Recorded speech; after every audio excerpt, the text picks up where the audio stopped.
Hello kabayan, kumusta? Tara sa Canada. So for today's video, may good news na ako sa inyong lahat. Nakapagpadala ka na ba ng pera?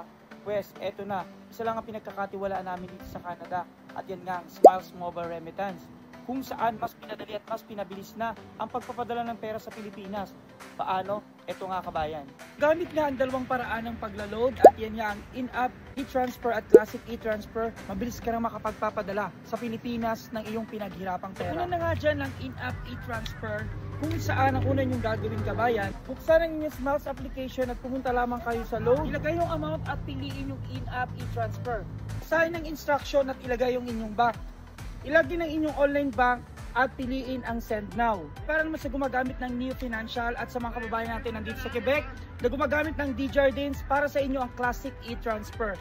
Sobrang daling gamitin lang ito kabayan. Ang una nyong gawin, punta lang sa Smiles application at tap load. Ilagay nyo lang yung amount at piliin nyo ang classic e-transfer. Piliin ang Interac bilang payment method.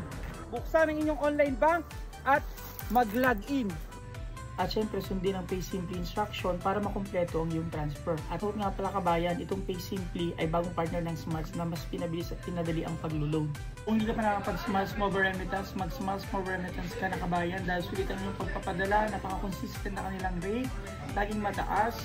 At hindi lang pagpapadala pwede mong gawin, pwede ka rin magbayad ng SSS, Pag-ibig, at iba pa. So ano pang hinihintay mo? Tara, mag-Smiles Mobile Remittance ka na. Smiles!